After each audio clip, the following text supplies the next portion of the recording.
Hello and welcome to the Too Much Apparently podcast. If you're new here, this is a podcast for the deeply feeling, overthinking, emotionally overloaded humans who've been told they're too much apparently. And if you're back, thanks for choosing to sit with us again. We're Alice and Carly, two therapists who are also just sensitive weirdos trying to make sense of life, healing, and our own brains. This isn't a professional advice podcast. It's more like the messy, honest conversations that happen when you finally feel safe enough to say what you're really thinking. This space is for people like us, the ones who've been called too sensitive, too serious, too emotional, too intense, and have spent way too long believing that it's true. Okay, on with the episode. Today we're talking about being too sensitive to watch the news. You know when the headlines alone make your stomach drop, and suddenly you're carrying the weight of the whole world before you've even had your coffee.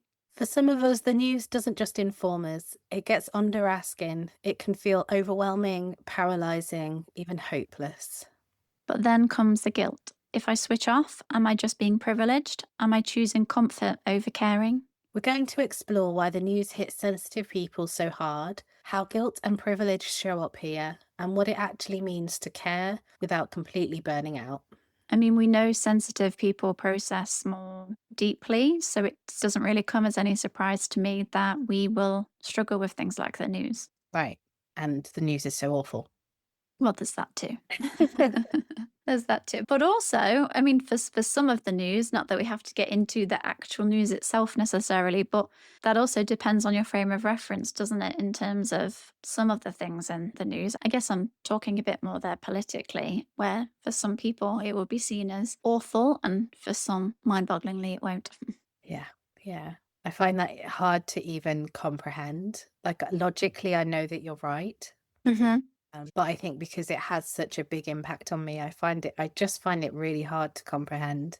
Yeah, that other people wouldn't view it as awful. I know, yeah. It is hard to comprehend. Mm. If we think about the news in general and the types of thing that gets reported on, whether that's the news as in on TV or whether it is reading news headlines and articles, or even just the social media that you now just see on your news feed, if you're going onto the socials that you then can't even have any control over whether or not you get to see it, it's just suddenly there in your face before you've even had chance to even know if you wanted to know about that or watch a video about that. So considering that the news is literally everywhere and more so now than it ever has been, growing up, obviously, we wouldn't have had as much information at our fingertips like we do now. So I'm interested in if you have anything to say about how you would relate to the news or how you would view the news growing up versus maybe how you view it today. It feels completely different, like just wildly different. So, because when I was younger, we didn't have cable. So there wasn't that kind of rolling TV. There wasn't a news channel. There was the news at lunchtime, like the morning, lunchtime, evening, and 10 o'clock. And as a kid, you'd have the CBBC news. And then I was thinking about newspapers being delivered, that you'd get yesterday's news the following morning. And like, I'm even thinking about 9/11. So I think I was 15 when 9/11 happened, and I had no idea. So me and my friend had been in the library all day, and we came out probably 4, 5 o'clock in the afternoon and completely oblivious. And I can't even remember how we found out. Whereas now, obviously, you'd get an alert pop up on your phone, or if you were scrolling through TikTok or Instagram or whatever, you'd know straight away. And so, like, as you asked me the question, because I didn't even think about for this episode what my like historically how it had been with the news. If you asked me the question, it was just like, oh my gosh, that was just a different world. Even just thinking about the fact that the news that we got was yesterday's news. Yeah. So it's still quite fresh, but it's not fresh like the instantaneous way you get the news now. Yeah. That this is what happened yesterday. Yeah. And there will be exceptions to that, because obviously with the kind of the bulletins that you'd get at specific times of the day, like I can remember the morning that Princess Diana died. Yeah, me too. So obviously that was in the news quite quickly. But again, it's the news and then it's over. Mhm. And I'm not sure. I think perhaps there might have been rolling programs on that day. But even if there was a rolling program on that day, because that was a major story, that wasn't the norm. Yeah, it wasn't the norm, no. Wasn't the norm at all. And I can't even think That when that changed. I don't know, but that brings to mind when Princess Diana died, because that's one of my earliest memories of a big news story and me being aware of it. So I think I'd woken up. It must have been early because I used to watch Nickelodeon on cable, and I don't think it started till like 7 a.m. And if it was before then, you'd get the adverts and stuff. And I was expecting a program to be on, and it was just taken over by the news that Princess Diana had died. And so I was the one that I went upstairs to wake my mum up to tell her Princess Diana had died. I remember that, but as you said, I remember being like, what? Why can't I watch my program? It was unusual to have a huge headline that then really dominated. So when it did, you knew about it, but Yeah. it also meant that it wasn't common. Yes. Yeah. Yeah. Not common and not constant. Mm. Yeah. I wonder when it was that when that changed. I feel like for me, in terms of following things, I think it was around Brexit. Oh, I think I don't remember, like, because obviously we've had rolling news longer than, further back than 2016. But I think it was maybe even the shock of Brexit that kind of set something off in me around wanting to be prepared, which isn't just about Brexit for me. That goes kind of much further back into my history. But yeah, that it just felt so unexpected. I think one of my earliest example of being really affected by the news is 9/11. So earlier than that, I was a typical child that found the news really boring, like your grandparents trying to tell you why the news is really important, and I'd just find it really boring and I wouldn't want to watch it. And then when 9/11 happened, I don't remember if I found out sooner, but my memory is of getting home from school and it just being everywhere on the TV and just being transfixed and watching it. And 9/11 had a really big impact on me. And I feel like sometimes that feels really strange to say, almost like I don't have the right for 9/11 to have had a big impact on me. The reason that I think it did was because, in my mind, I had American family. I'd been to the States, I'd been to the Twin Towers. I had family that lived in New York, not anyone that I was particularly close to, but I just knew that they lived there. And growing up, I had a massive fascination with the States and was obsessed with the States and wished I was American. I wanted to live in America.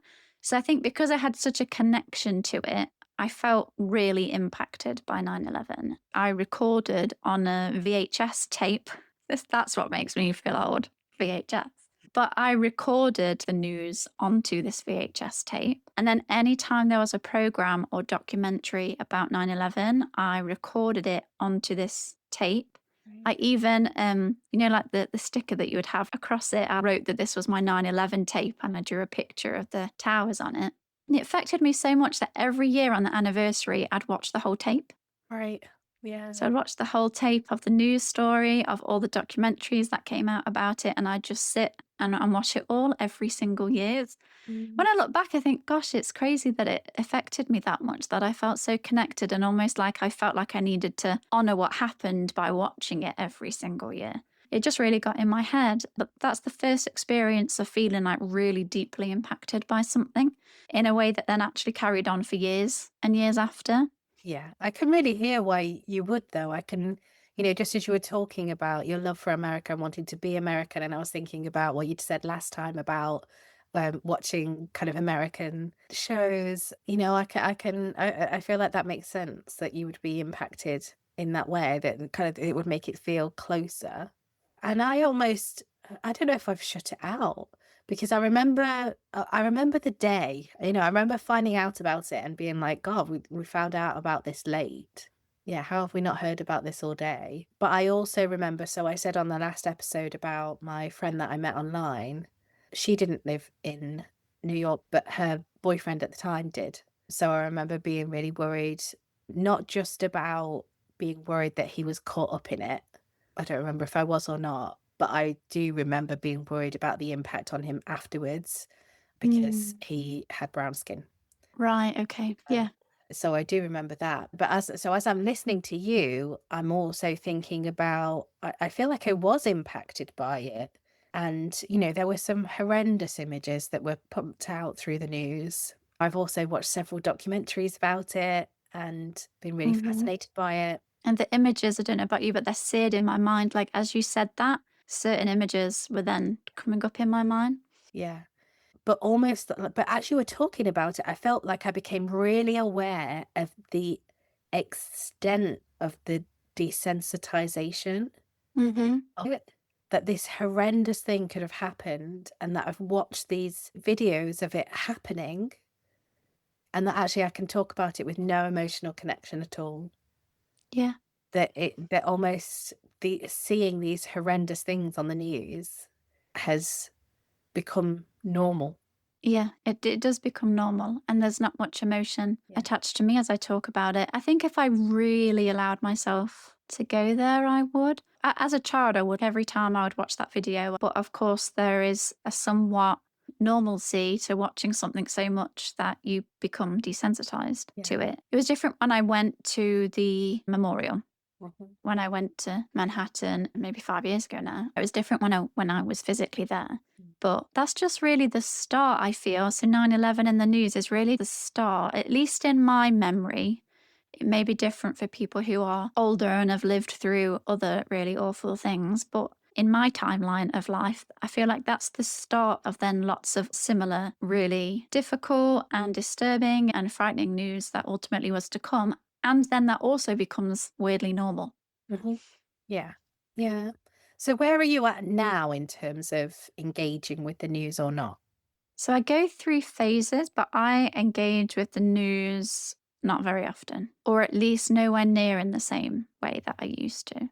Just to reflect back a bit, just because it's relevant for now, but as I got older, so late teens, early 20s, I would say, I was then really into the news, but largely by getting it through like social media platforms. At the time, Twitter was like the place to go to get news and discuss current events and stuff like that. So I was big on Twitter at that time. But also, I had this real, wow, now that I think about it, it's going to be connected to justice and justice sensitivity. But I had this real strong sense of needing to know what was happening to people and that I owed it to them to know about their suffering.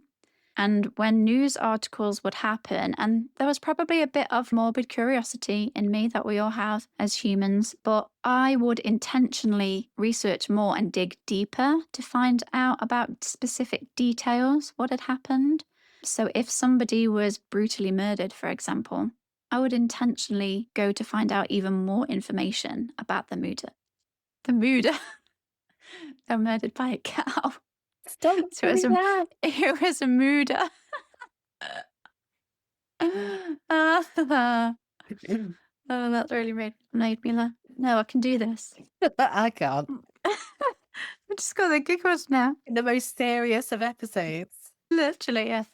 I'm just interrupting the podcast for a second, just for anyone that's watching the video podcast on YouTube. If it looks like I've been crying, I'm not crying about the sad news. I'm crying because me and Alice have just been caught up in hysterical laughter because when I went to say murdered, I said moodered. And then literally every time now I just try to say the word murdered, I'm just hearing murdered. And we keep laughing so much and having to restart it that I look like I've been crying. And I just feel like I need to say that because it's just going to look very weird on the video podcast. And so now we're going from talking about something very serious, like someone being murdered, and laughing about murder. So there we go. And now I've said it and I've got it out there, I'm hoping I can continue. So when I've read a headline about somebody being murdered, I have felt compelled to need to know more about the situation. And so I would intentionally go digging more to find out the really specific details, which of course now just is like, why on earth were you doing that? What purpose did that serve other than just to basically traumatize you by proxy? I think it just came from like, I need to know what happened. And also, I owe it to this victim to know exactly what they went through. I just remember I would just feel that so strongly that their suffering needed to be heard, it needed to be acknowledged, people needed to know what happened. And so I would go looking for the details and almost, maybe this is why I have such a sensitive nervous system now, but I'd want to feel their suffering. I felt like I needed to feel that in order for their memory to be honored. I just felt it really strongly. So I spent quite a lot of time not just reading the news, but also finding out quite graphic details about things related to the news. And so connecting that back to today, because I've not just absorbed the news, but I've gone really into details of the news, it's only in later years that I've realized now, well, firstly, how that just would impact anybody. But secondly, as a very sensitive and highly empathic person, that is, of course, definitely not good for me. And so I've gone from being super absorbed in the news and wanting to know everything about what's going on to really pulling away and now not engaging with it anywhere near to the same extent. And I've gone through phases where I've disengaged literally completely, where people are then saying things to me like, can't believe this has happened. And I'm like, what? And they're genuinely like, how can you not know about that? But there's been times where I've had to come away entirely to have a total break. And over time, I've got comfortable with that because before, for reasons we can go into, that didn't feel okay to do. Now I tend to dip in and out and try to stay aware of what's going on, but on more of a surface level and not go into things too deeply. And again, there are emotions that come up for me around that, but I've also learned that that's what I need to do to protect myself. Yeah. Yeah. It's so difficult, isn't it? Kind of getting the balance right. And I just, just listening to you, I just feel like there's so much going on kind of behind the scenes when we're following the news. So I totally relate to the justice part, and it is that way for me as well. But like I said before, another part of it for me is about needing to be prepared, which I think is quite common as well. I've definitely heard other people talking about that. I suppose I was just thinking about what is it that motivates us to follow things so intensely. And yeah, I can really relate to that, wanting to know more and wanting to know the specific details. And sometimes I think like, oh, is this just nosiness? And I don't think it is. It feels like there's more to it than just nosiness, but I don't know if I can quite articulate what it is other than I've said before about kind of needing to orient myself in time and space, and it kind of feels like that. I wonder if some of it for me is like trying to get to the why, like, why did this happen? And I think some parts of me think that if they can figure out the why, that maybe there's some way that we can stop these kinds of things from happening. Whereas I've gone the other way. I've gone full cynical.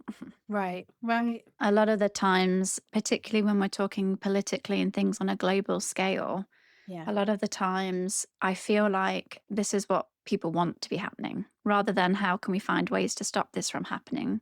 yeah. I think that my cynical perspective now is that no, the powers that be, like they want this to happen. I agree with that. Yeah, I do agree with that. And it makes me really sad to agree with it. But I've watched a couple of documentaries, like there's one called Hypernormalization, which is on iPlayer, which really kind of shows you, it sounds gross to say it, but like the benefits to some people for some of this awful stuff Mm. happening. And just knowing that there are awful things happening and there are some mega, mega, can't even get your head around it how rich they are people that could solve so many problems that choose not to. That Mm. I just can't really understand that. I'm definitely in a place where I don't watch anywhere near as much like I never have the news on the TV anymore, which I used to have a lot. And since Elon Musk has taken over Twitter, and really for me, that's just a kind of far right breeding ground. Now, I know there's not just far right people on there, but it just feels like a really unhealthy space. But I used to be on Twitter a lot kind of through the pandemic. Because it was faster than the news channels, you'd get the information quicker and from, different sources. Um, so now I use Blue Sky instead, which is not as fast paced, but it's still not great. So I had the day off yesterday and I was kind of absorbed in something else. And at the end of the day, I was like, oh, I haven't checked Blue Sky. And as soon as I went off it, just got that full feeling of like things are awful and there's not an awful lot that I can do about it. And that's really not a good place for me to be in. Hmm. And it does, it really does feel like a difficult balance between staying engaged and aware, because I do think that that is important, and it is privilege to turn away. There's stuff kind of going, so I have a transgender family member, so there's stuff going through, there's stuff on the news all the time at the moment, and there's stuff potentially becoming law that will fundamentally limit the way that family member can engage outside of the house. And so there are parts of me that feel like people need to be paying attention to this, and they need to be arguing against it, because trans people are such a tiny percentage of the population. They need more than just trans people to argue against this, because their voices on their own are not enough. So there is, there is that kind of recognition of, we do need to stay engaged and aware. But the other side of that is that if I'm too engaged and too aware, that it overwhelms me, and then I just freeze with it, or I become really depressed about it. And that doesn't actually help anybody anyway. I'm just, I'm not making a difference to anything. I'm just reading and reading and reading and despairing and despairing and despairing, and that's not helping anybody anyway. So there is a difficult balance, but there has to be a balance. And I know that there are prominent activists that I've seen that say about the importance of joy, even when things are awful, because it's the joy that sustains you to keep going. And so I see that in a similar way, in terms of having that space away from the awful stuff that's in the news, because we're not robots. We can't go all the time. Mm. Yeah.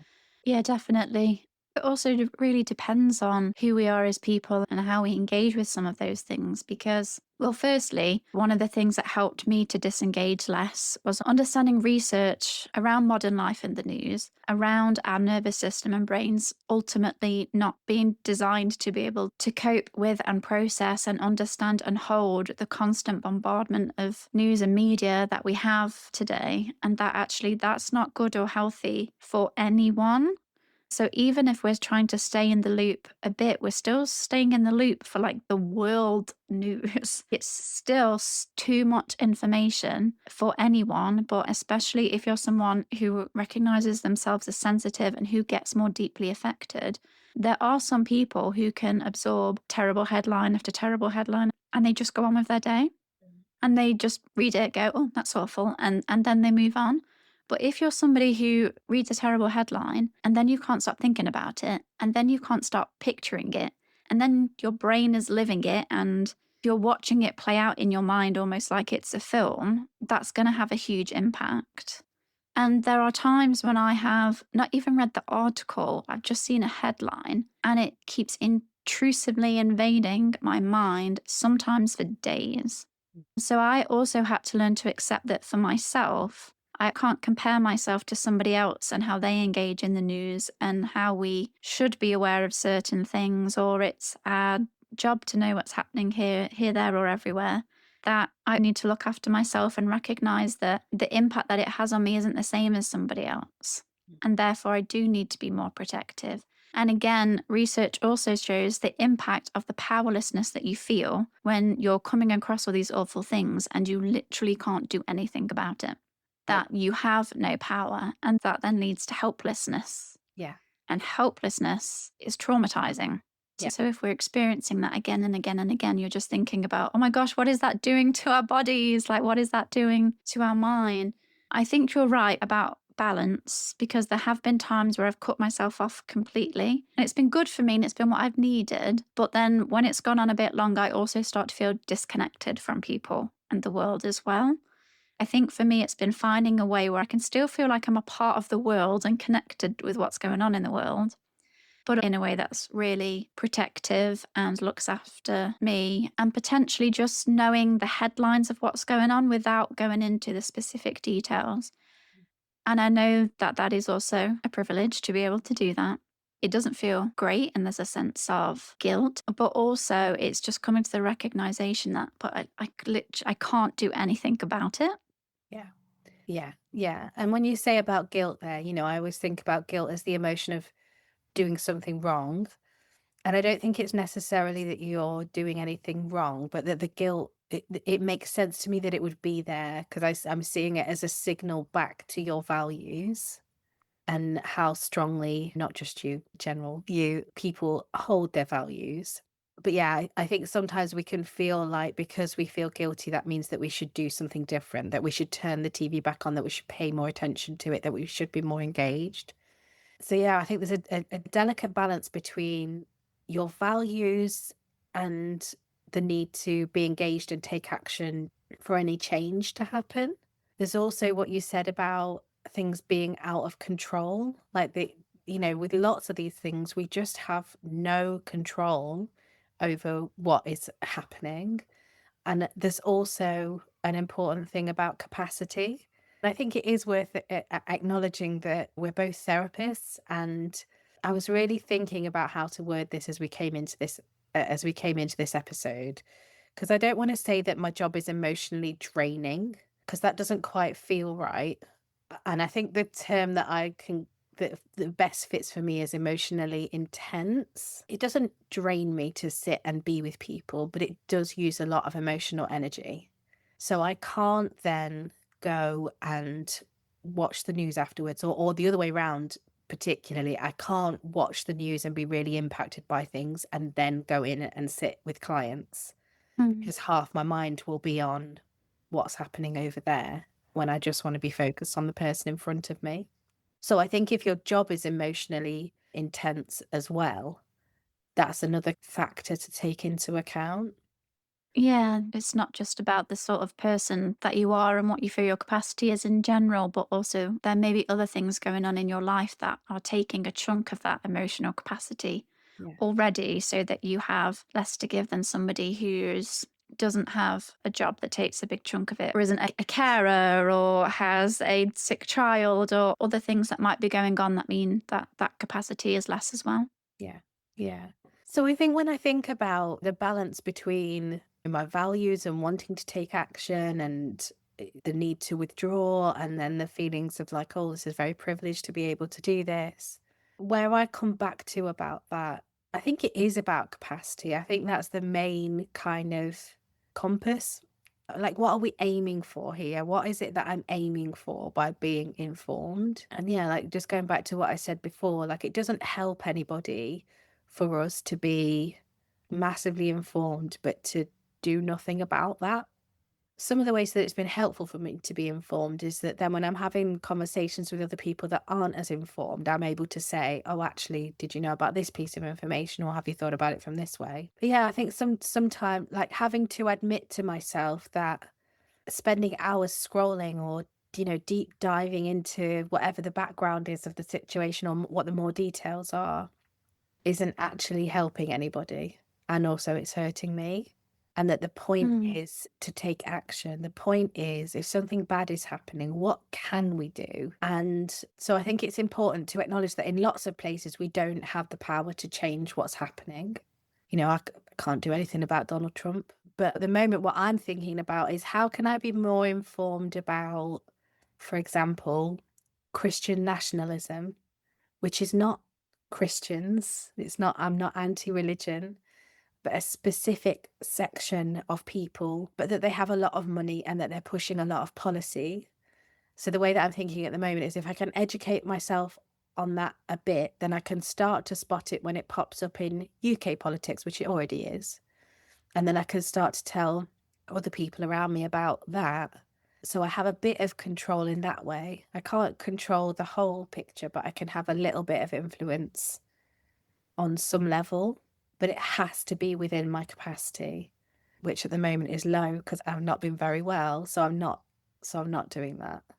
So in the pandemic, when everything felt out of control, I wrote a blog, and it was based on a talk by Bessel van der Kolk, who did The Body Keeps the Score. He did this little webinar, and I just kind of condensed some of what he was saying about the 6 things to keep in mind when everything feels out of control.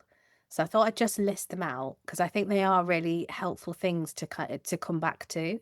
So one is about self-kindness.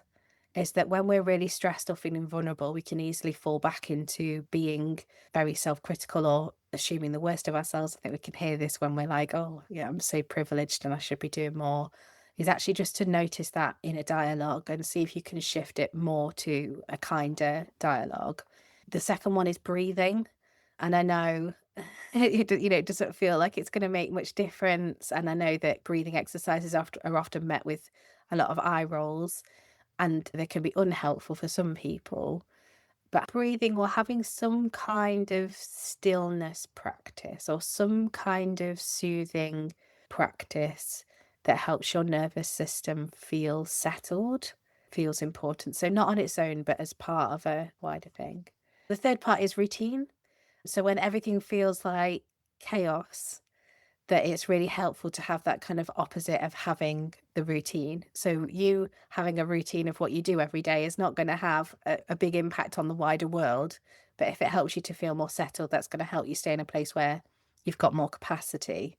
The fourth one is movement, which can counteract that feeling frozen with things. So finding some way to move that feels good for you. The fifth one is joy. So I spoke briefly about this before, is having those little moments of joy that can sustain you when everything else is feeling kind of awful. And the last one is about connection. And this doesn't need to be big. In fact, I think in the webinar they spoke about even just sending like an emoji to somebody. Nothing else, just a little like thinking of you, or I'm here. And just those 6 things, I like to come back to those 6 things when things are feeling really hard. Again, I said before, I love a formula. I love a bit of structure. I love something to help me feel a bit more grounded. I can put the link to that in the show notes. That sounds very proper. I think I've still not got my head around being a podcast host yet. We are proper. And we are proper, yeah. Yeah, that would be great. I do well, there's safety in having a thing to come back to, isn't it? Yeah. Isn't there, to be able to know that that's there. And I often find so many of the things that support and help us are often quite simple things. And when you bring them all together, that they can be really helpful. Mhm. Yeah, well, like I was saying with the breathing, it kind of feels when there's something dreadful happening on the news, or, day after day after day, this awful thing, this awful thing, this awful thing, to then be like, oh, well, I'll just do some breathing exercises. It feels easy to be like, oh, how's that going to help? But I think having those things to come back to that are consistent and familiar and safe Mm. can help keep our nervous systems in a space where we feel okay enough.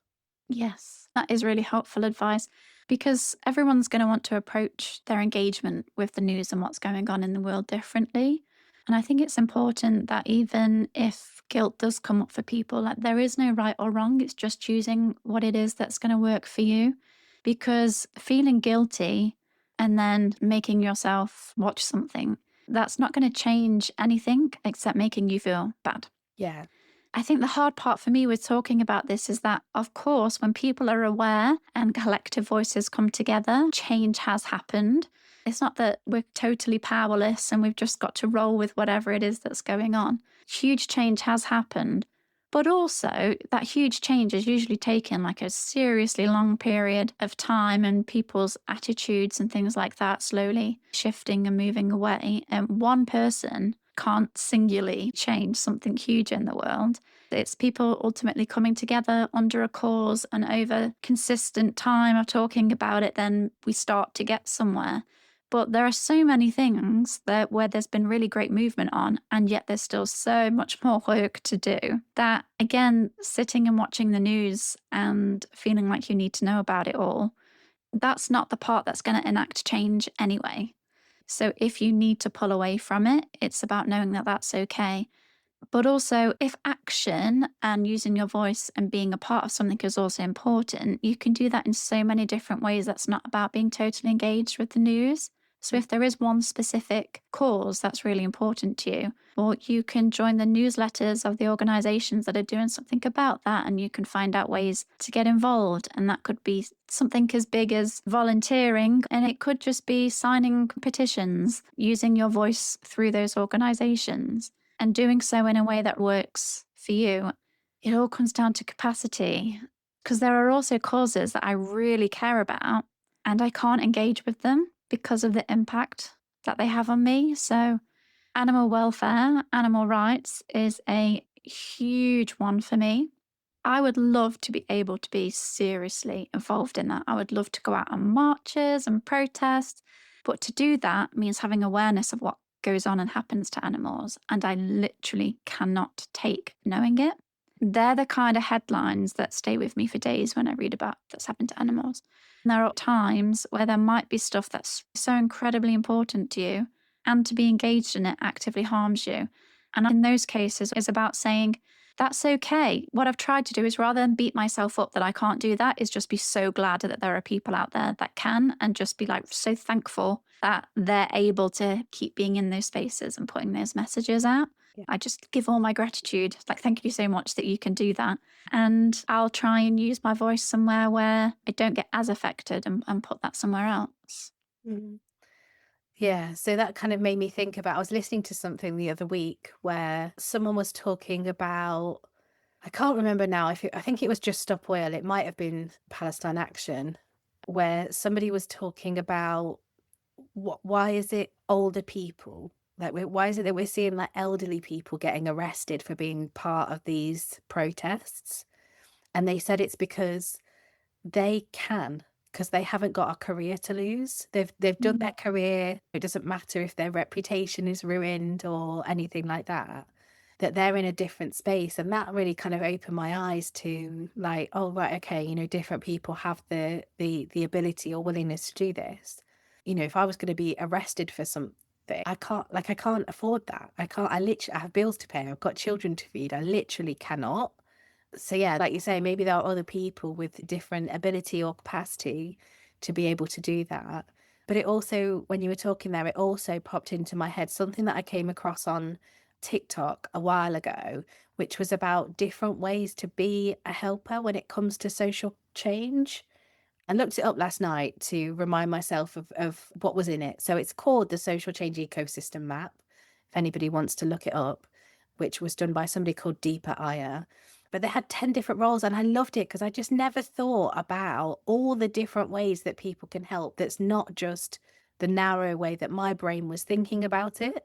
So they talked about weavers, which are the people that help other people to kind of be more connected, that there are experimenters, which includes researchers and people that ask lots of questions. There's frontline responders. There are visionaries who can create visions of what change could look like. There are builders, caregivers, disruptors, healers, storytellers, and guides. And yeah, that there's all these different ways that people can help. That doesn't have to be the getting lost in overwhelming news stories. And that makes me think about what we do in our role. That, yeah, I can't change any of these massive causes on my own, but I can help people feel better about themselves. And when people feel better about themselves, they're often more able to go out in the world and do better things. Whether that's helping them be more engaged in something that, while it's not specific, is having a positive impact on society. Definitely. I think increasing just self-awareness and compassion globally would have a huge impact on the things that we see in the world. And so again, I think change can also just come from the different things that we value. And if people would just turn inward more, that in itself could make and create so much change. Because I can't tell you how many years I have spent thinking that I can change people's minds and get them to see things the way that I see things.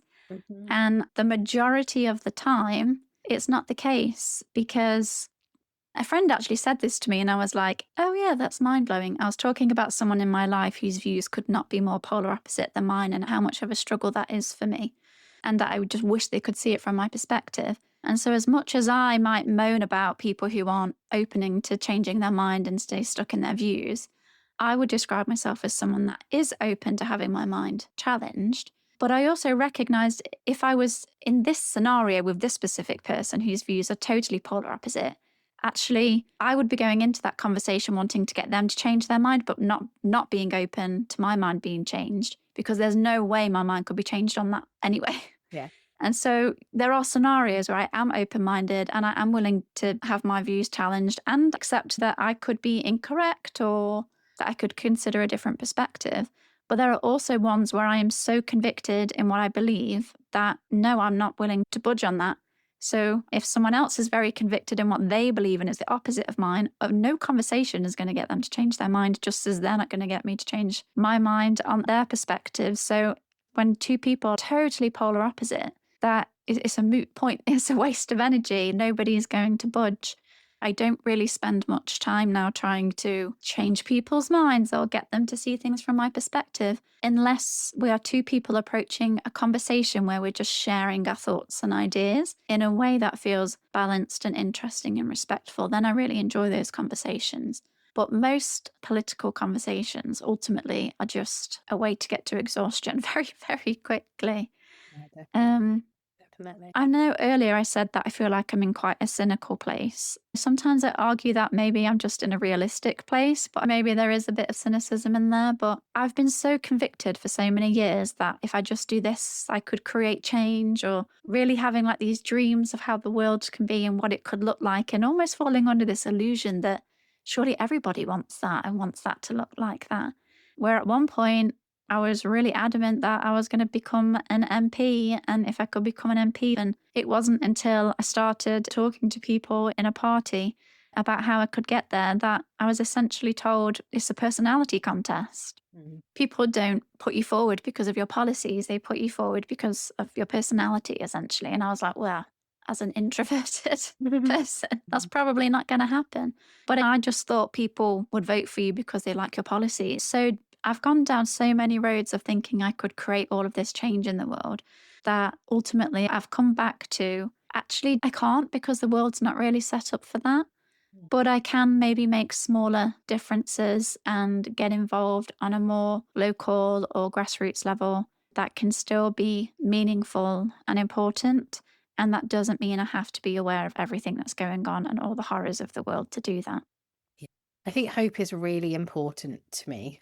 Like I think just in the last year or so, I've really come to realize that there are lots of people out there that operate on a dog eat dog basis, that maybe even just were quicker at recognizing that the world does work in that way, and that you have to look after number one first to some degree, which feels sad for me. And I don't like that. But there is some solidity to it.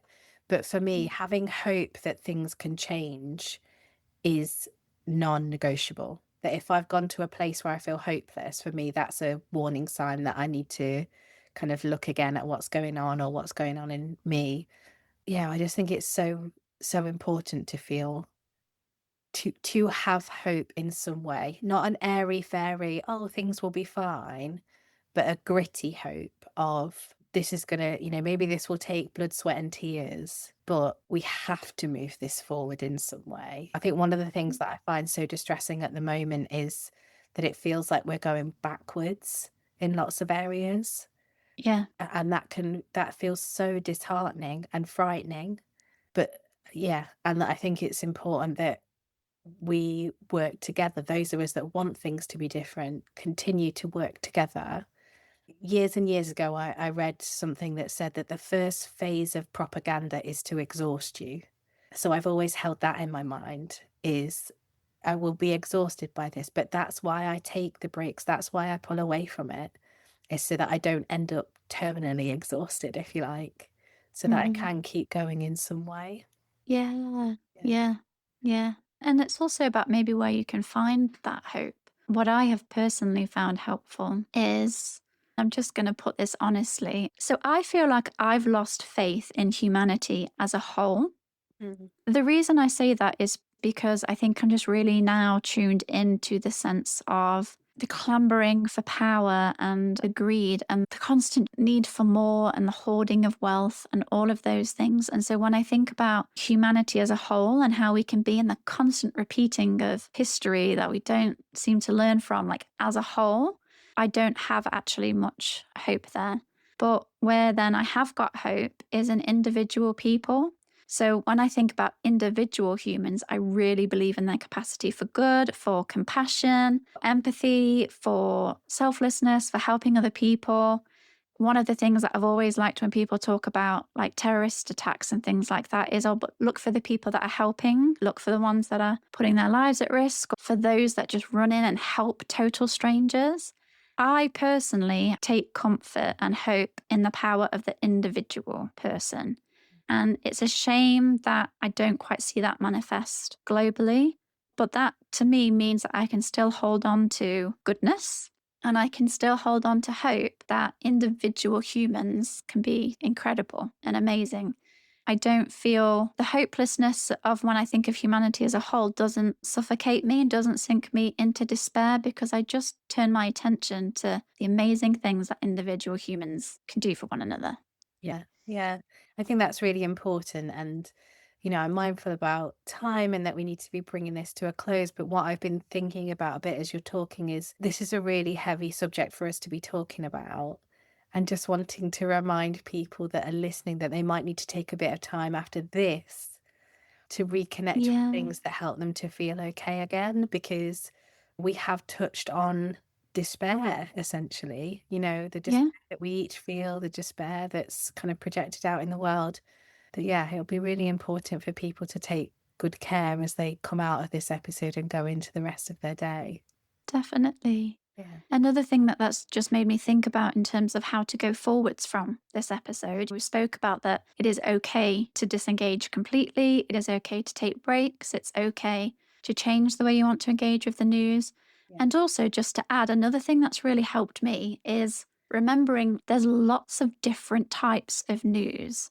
Yeah. So I subscribe to news outlets where I keep up to date with scientific news, what's been discovered in science. I get news about health research and strides forwards in health. I get news about what's latest discoveries in psychology and things like that. So there's so many different sources and places where you can get news that's not just what's happening in the world politically on a global scale, who's harmed who. You can also get news about what they're finding at the edge of the universe and things like that. Think about other sources of news, what interests you, Mhm. and treat that as your news, because some of that is like really nice and interesting and exciting news. Yeah. So curate your social media feeds or your email inbox to the type of news that you want to get, and then you're still staying engaged with what's going on in the world and what's progressing in the world in Yeah. a way that just feels nicer. Yeah. Yeah. And share it with us on our social media channels as well. Like, what cool stuff are you learning about instead of just being bombarded by the news as it is pumped to you on the news channels? Yeah, definitely. So, as Alice said, we've spoken about quite a lot of difficult subjects, sometimes filled with despair and a bit of hopelessness. And so, we're aware of what you might be holding as this podcast comes to a close. So, please do take care of yourself. And remember that if the news is leaving you feeling overwhelmed or guilty, you're not selfish, you're certainly not broken, you're human, and your nervous system has limits. Caring doesn't mean drowning yourself in pain. It means finding a way to stay connected that doesn't burn you out. So maybe this week, just notice, what's my capacity? What helps me stay engaged without spiraling? Next time, we're diving into too boring to be fun, that creeping fear that because you'd rather stay at home with a book or a board game than go clubbing, you must be dull. We'll talk about how society equates fun with loudness, drinking, and being out there, and what happens when you don't fit that mold. And more importantly, how to reclaim your own definition of fun, even if somebody else calls it boring.